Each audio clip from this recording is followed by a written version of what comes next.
presentasi dari tugas saya sebagai calon guru penggerak angkatan 8 yang di sini diminta untuk mempresentasikan modul 1.4 sebagai tugas aksi nyata yang nantinya akan saya unggah atau kirim di LMS dan di PNN.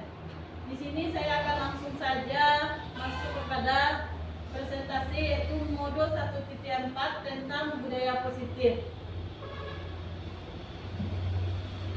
Selamat datang Bapak Ibu guru hebat. Mari kita belajar bersama, berkolaborasi, saling mendukung demi mewujudkan budaya positif di sekolah yang kita cintai ini. Pada modul 1.4 ini, di sini ada 7 materi yang akan kita bahas atau kita ketahui. Yang pertama, perubahan paradigma belajar. Yang kedua, disiplin positif. Yang ketiga, motivasi diri sendiri. Yang keempat, kebutuhan manusia. Yang kelima, posisi kontrol restitusi. Yang keenam, keyakinan keras. Dan yang ketujuh, segitiga restitusi. Di mana nantinya pada 7 poin ini di sini akan dijelaskan pada presentasi siang ini. Yang pertama, kita akan bahas dengan pembelajaran dengan paradigma baru. Pembelajaran dengan paradigma baru dirancang berdasarkan prinsip pembelajaran yang terensial, sehingga setiap siswa sesuai dengan kebutuhan dari tahap perkembangan untuk mewujudkan profil pelajar Pancasila. Di sini kita sudah tahu apa itu profil pelajar Pancasila. Dalam profil pelajar Pancasila itu terdapat 6 poinnya. Yang pertama, beriman bertakwa kepada Tuhan Yang Maha Esa. Yang kedua, berkebinekaan global. Yang ketiga, mandiri. Yang keempat, bergotong royong. Yang kelima, bernalar kritis. Dan yang terakhir yaitu kreatif. Pada masing-masingnya ini kita sudah mengetahui bagaimana kita mengetahui dan akan mengembangkan kepada siswa kita nantinya. Kita lanjut masuk kepada disiplin positif. Apa itu arti disiplin? Disiplin adalah rasa kepatuhan terhadap aturan atau pengawasan dan pengendalian. Dan dapat juga diartikan disiplin itu adalah upaya untuk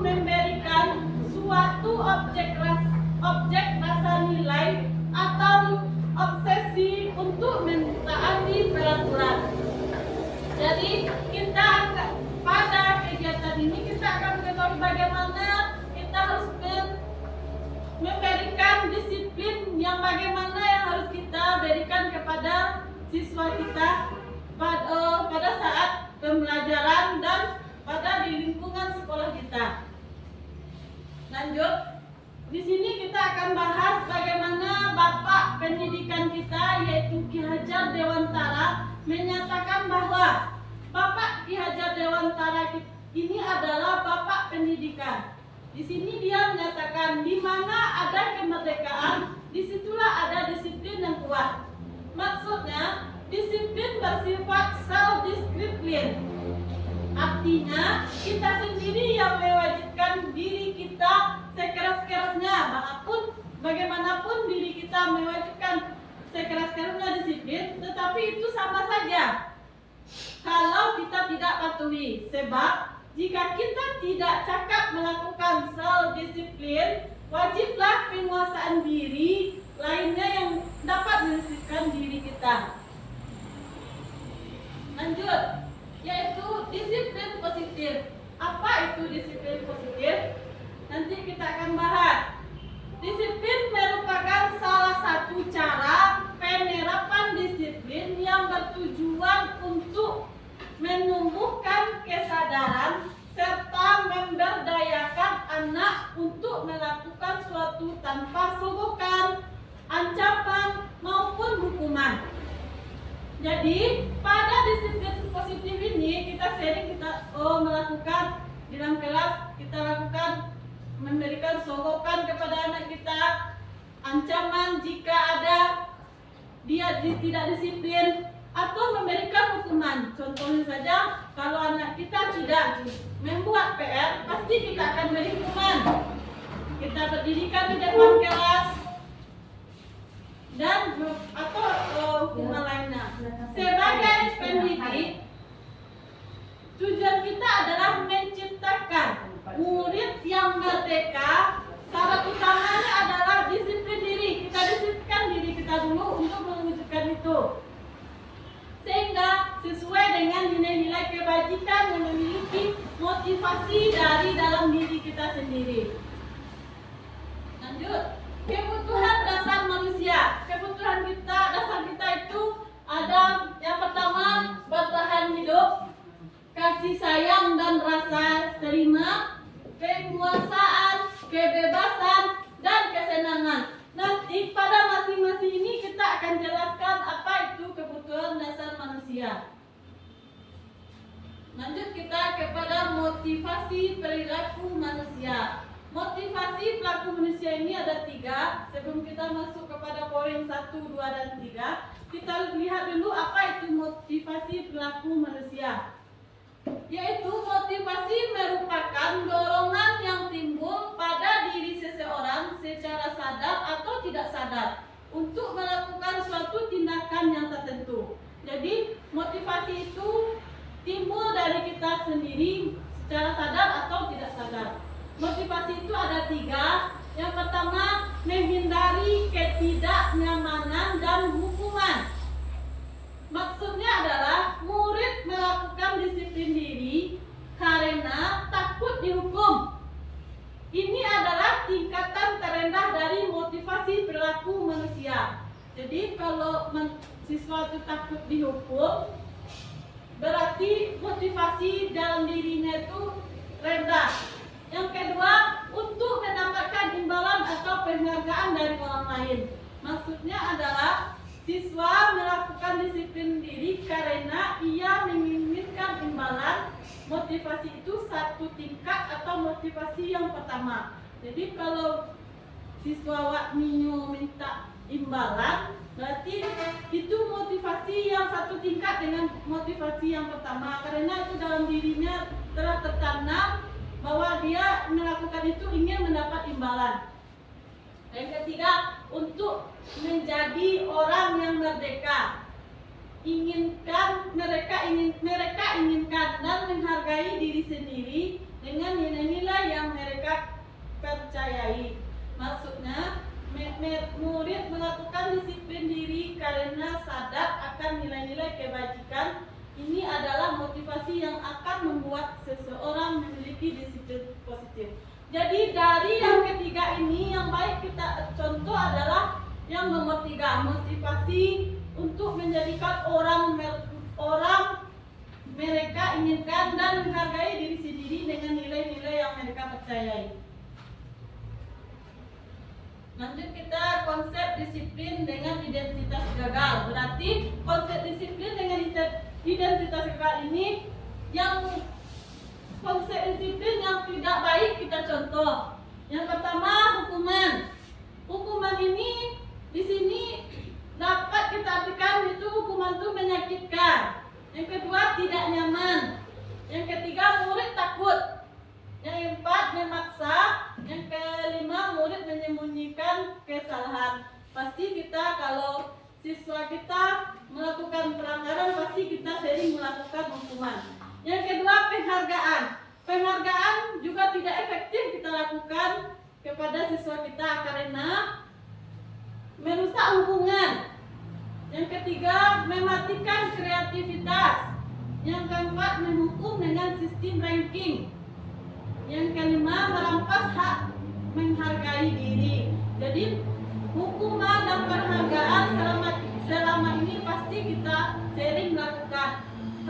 Sejak saya mengikuti kegiatan atau pelatihan atau pendidikan guru penggerak ini, banyak teman-teman yang memberikan disiplin hukuman dan penghargaan. Rupanya hukuman dan penghargaan ini tidak baik kita lakukan kepada siswa kita, karena hukuman dan penghargaan ini mempunyai efek yang tidak baik kepada siswa kita. Lanjut, disiplin dengan identitas sukses. Yang termasuk disiplin dengan identitas sukses ini adalah konsekuensi. Apa itu konsekuensi? Yang kedua, restitusi. Konsekuensi ini adalah perjanjian atau sebuah perjanjian yang kita lakukan terhadap anak kita. Contoh yang termasuk konsekuensi itu yaitu penguatan jangka pendek. Yang kedua, perlu monitoring lebih lanjut. Yang ketiga, stimulus dan respon. Yang keempat, murid mematuhi peraturan. Jadi konsekuensi ini bagus juga kita terapkan pada siswa kita. Yang keduanya, restitusi. Restitusi ini akan membuat siswa kita bertanggung jawab untuk perilakuannya. Yang kedua, fokus pada pemecahan masalah jangka panjang. Yang ketiga, murid menghormati dirinya sendiri dan orang lain. Yang keempat, teori kontrol dirinya teori kontrol maksudnya dirinya sendirilah yang mengontrol dirinya untuk berbuat. Yang kelima, murid bersemangat memperbaiki kesalahannya. Jadi inilah disiplin dengan identitas sukses tersebut. Yang selanjutnya itu pendekatan restitusi. Sebelum kita masuk pada ciri-ciri restitusi, kita tahu dulu apa itu restitusi. Restitusi adalah proses menciptakan kondisi baik murid untuk memperbaiki kesalahan mereka, sehingga mereka bisa kembali pada kelompok mereka dengan karakter yang lebih kuat. Ini pengertian menurut Gosen tahun 2004. Gosen juga menyatakan ciri-ciri restitusi itu. Yang pertama, bukan menembus kesalahan. Yang kedua, memperbaiki kesalahan. Yang ketiga, tawaran bukan paksaan. Yang keempat, mencari kebutuhan dasar yang mendasari tindakan. Yang keempat, fokus pada karakter bukan tindakan. Yang kelima, menguatkan dan fokus pada solusi.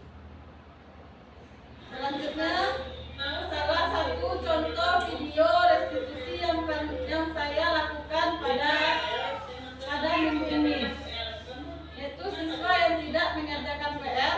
Saya lakukan restitusi menggunakan pendekatan segitiga restitusi. Bapak Ibu bisa simak video yang saya tampilkan.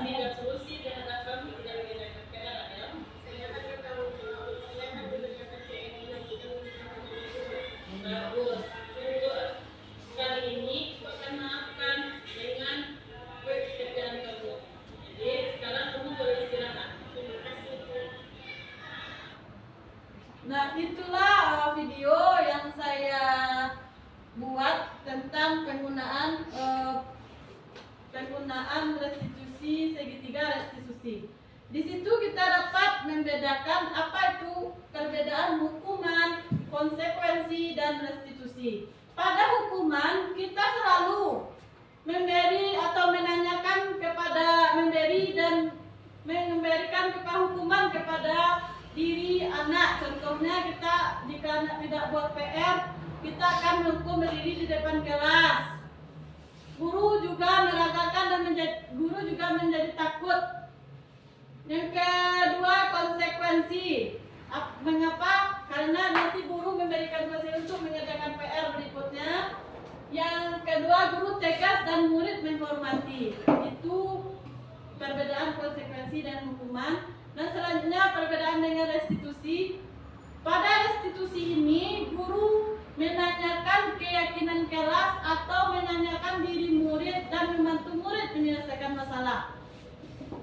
Pada restitusi ini juga guru terbuka dan murid menghormati dirinya dan orang lain. Jadi di antara tiga ini lebih baik kita gunakan restitusi. Di sini pada restitusi ini kita tidak menghukum siswa, tapi kita meminta siswa untuk memperbaiki dirinya atas kesalahan dia. Kesalahan yang dia buat, dan kita akan meminta siswa tersebut untuk bertanggung jawab atas kesalahan yang mereka buat. Itu tentang restitusi. Nah, di sini juga ada 5 posisi kontrol restitusi. Yang pertama ada penghukum, yang kedua pembuat merasa bersalah, yang ketiga teman, yang keempat pemantau, dan yang kelima manajer. Dari 5 posisi kontrol ini kita akan mengetahui masing-masing penjelasan dari 5 poin tersebut. Nah, contohnya di sini kita ambil contohnya penerapan 5 posisi kontrol di kasus kebetulan siswa saya pas masuk sekolah pertama dia tidak bersepatu, jadi saya mengambil di situ kasus siswa yang tidak memakai sepatu. Kita lihat dari 5 posisi kontrol tersebut. Yang pertama, penghukum. Kalau penghukum, guru sering menyatakan mencat anak tersebut sering tidak memakai sepatu. Kalau siswa awaklah melanggar aturan, kita cap dia sering. Yang kedua, selalu tidak memakai sepatu. Kalau nak pakai, padahal dia pakai sepatu, anggap anakku sering melanggar aturan. Yang kedua, membuat merasa bersalah. Di sini guru menyatakan bahwa kamu bagaimana ya. Jadi guru akan menanyakan, kamu bagaimana ya, kalimatnya agak tinggi. Kamu sudah berjanji dengan ibu akan memakai sepatu lagi ke sekolah. Kamu kenapa senang sekali mengecewakan ibu? Ibu benar-benar kecewa sekali. Berarti tanggapan guru ini agak keras dengan nada yang tinggi.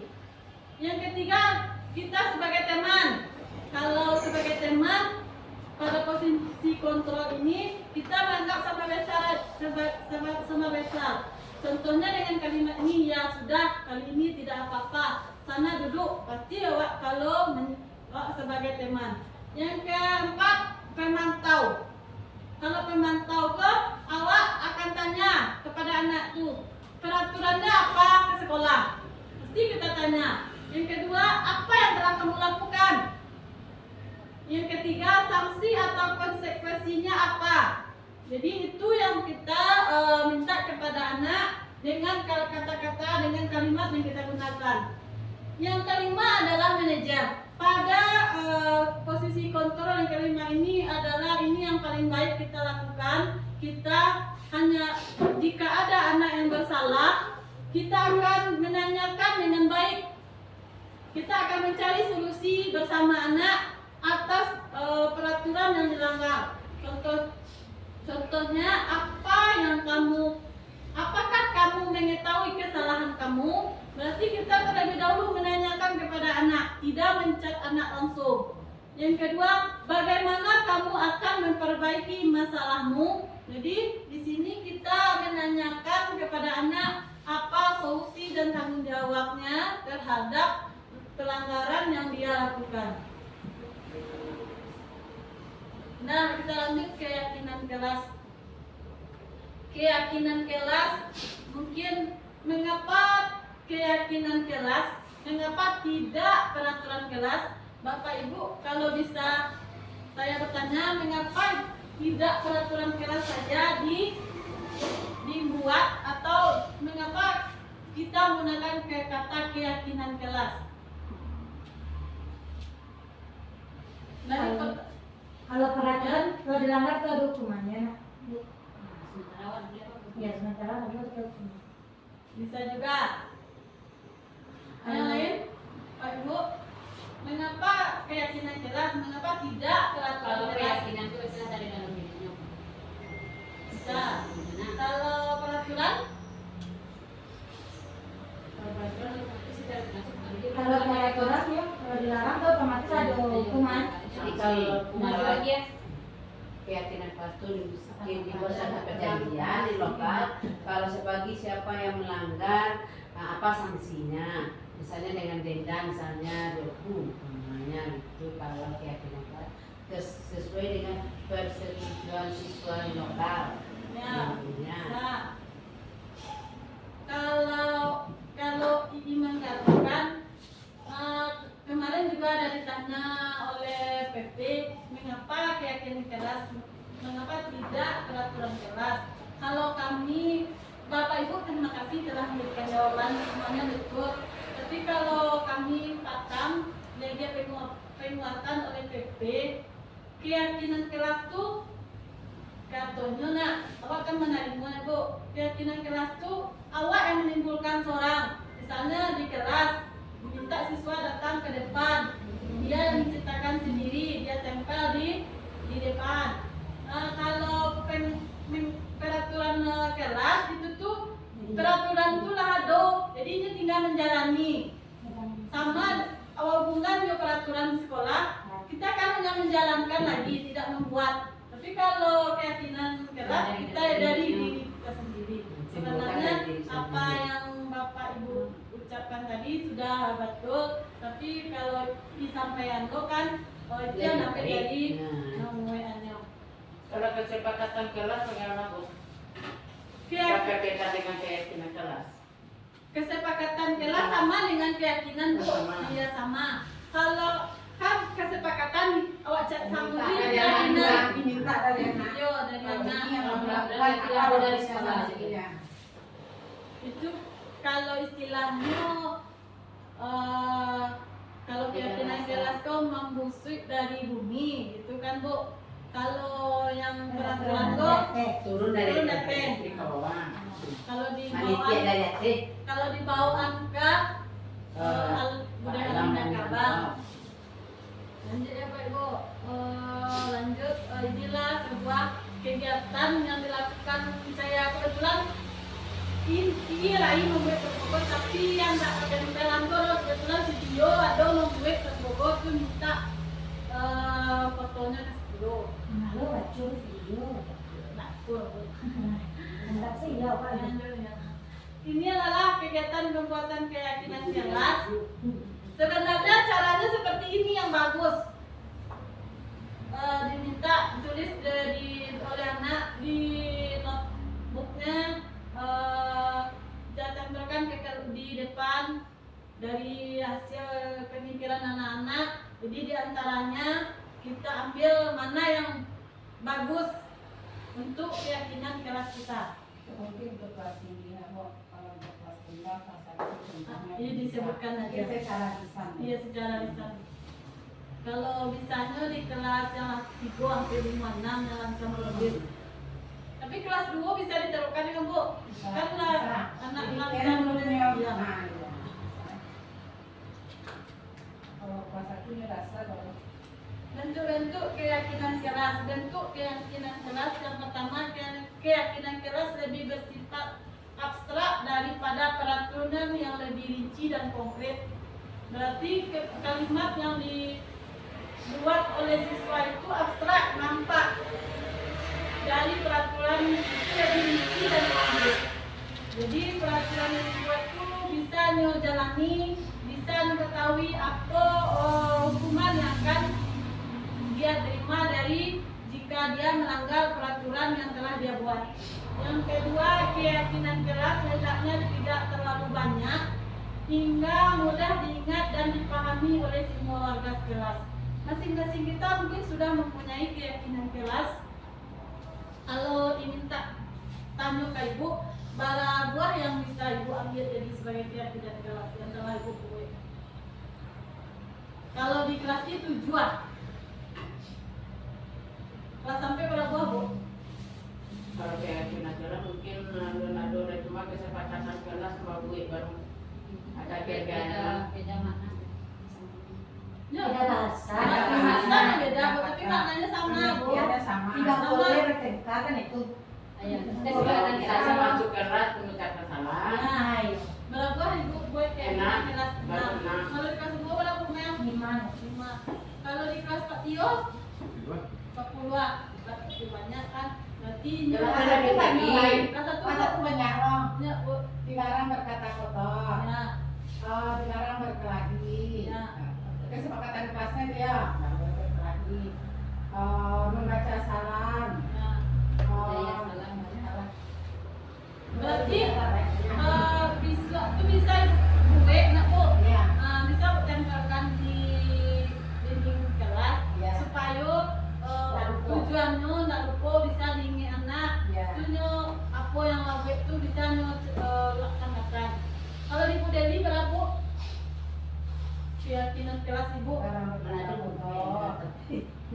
Ibu coba lah, Bu. Dikikir Gambaran.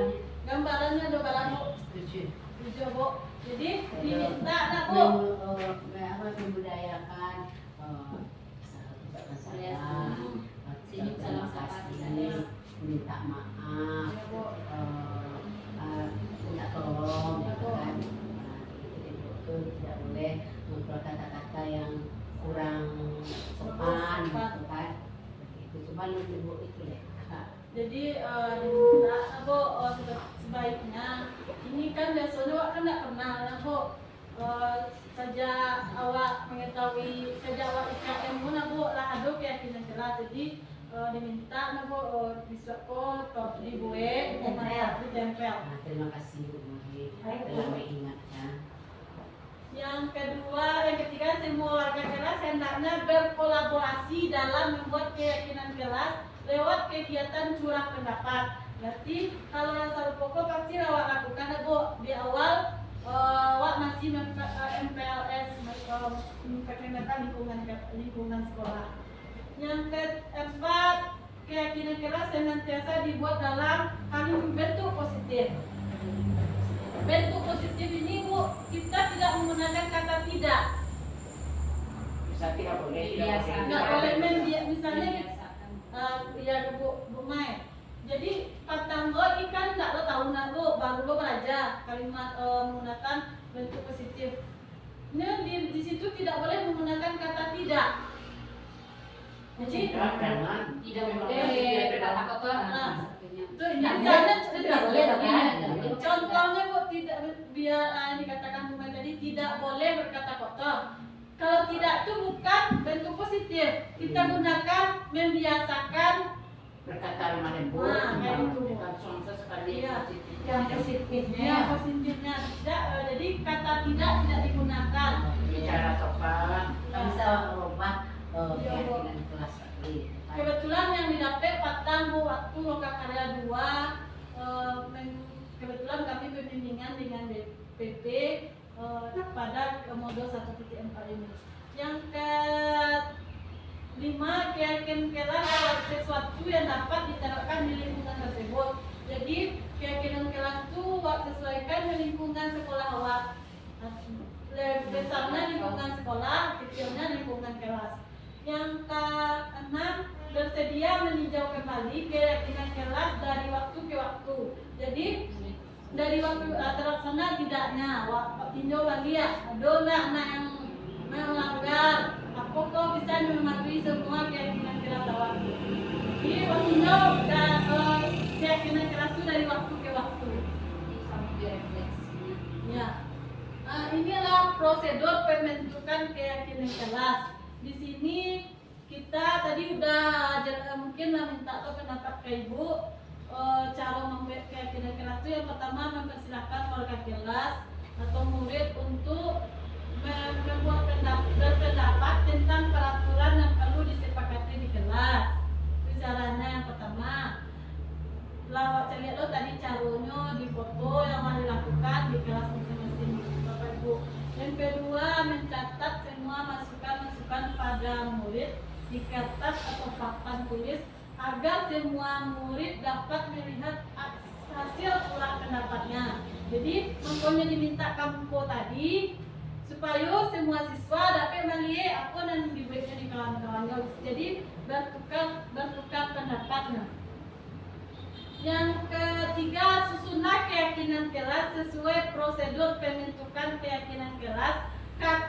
Ganti kata negatif menjadi positif. Serupa yang tadi. Kita tidak gunakan, tapi kita gunakan kata yang lebih baik dilakukan atau bisa budaya ya, budayakanlah terima kasih. Ya Bu. Mari kita budayakan salam. Iya, Bu. Itu contoh. Jangan kamu tidak begitu ya. Ya Bu. Jadi tidak gunakan. Jadi istilahnya bisa memperkuat kata itu sendiri. Bisa dilaksanakan oleh anak-anak. Tinjau kembali daftar surat pendapat atau ulang keyakinan kelas secara bersama-sama. Jadi minta anak-anak itu apa yang dibuat anak-anak itu surat yang bacuan. Yang selanjutnya setelah keyakinan kelas dibuat, maka semua warga kelas meninjau dan menyetujui. Jadi setelah awak ciptakan keyakinan kelas tersebut, awak ulang bacanya di anak-anak. Jadi anak siswa waktu bisa anaknya menyetujui yang telah dibuat mereka. Yang selanjutnya keyakinan kelas bisa diletakkan di dinding kelas. Jadi setelah awak tempelkan tadi, seperti yang telah saya lihat di kelas Pak Tio, ide yang bagus dibuatnya di kertas poster ya Bu, di print kadangnya itu lebih bagus Bu. Itu ditandatangani oleh siswa Pak semua, karena dia yang membuat. Itu bisa kita contoh ya Pak Ibu, rencana naik lo iya Bu, bisa kita tiru di kelas Pak Tio. Salah bangun, betul ya. Semuanya tuh lebih baik bagus Bu ditandatangani. Kalau nanti ada masalah ya Bapak Ibu, yuk pelanggaran. Kalau kan nggak tahu bahasa siswa. Biko, karena sebagian siswa mengadu pulang lah Bu, kalau dihukum. Jadi itu tuh kalau dibuatnya di anaknya, jadi pegangannya, pembuatannya bagi awak untuk abang besok itu. Itu ide yang bagus oleh Pak Tio, yang dilakukan oleh Pak Tio. Bisa disalah besok itu Bu. Ya kita mencontoh yang baik. Yang kita lanjut yaitu segitiga restitusi. Segitiga restitusi ini untuk serupa ya video yang ditampilkan tadi, dengan itulah menyelesaikan suatu masalah dengan menggunakan segitiga restitusi. Segitiga restitusi ini mempunyai 3 tahapan. Yang pertama, menstabilkan identitas. Apa maksudnya Bu? Kita semua akan melakukan hal terbaik yang bisa kita lakukan. Dengan contohnya di sini setelah didapat ya Bu, lah paham lo kebetulan buat belajarnya Patang masih daring nah Bu, dari hasil Patang dapat penguatan dari PP. Yang pertama tuh menstabilkan identitas. Menstabilkan identitas tuh dapat gunakan contohnya risiko kalimatnya itu berbuat salah itu tidak apa-apa. Jadi wak panggil anak itu nak Bu, itu kecian, aku kesalahan awak. Itu nak tekan langsung anak itu dong, emang betul. Semua orang pasti punya kesalahan. Itu kalimatnya Bu. Yang kedua, tidak ada manusia yang tidak sempurna.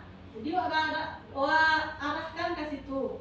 Yang ketiga tuh pada menstabilitas identitasku, saya ingin mencari solusi dari permasalahan ini. Jadi awak carian anak tuh solusi dari masalahnya yang dihadapi, yang dilanggarnya.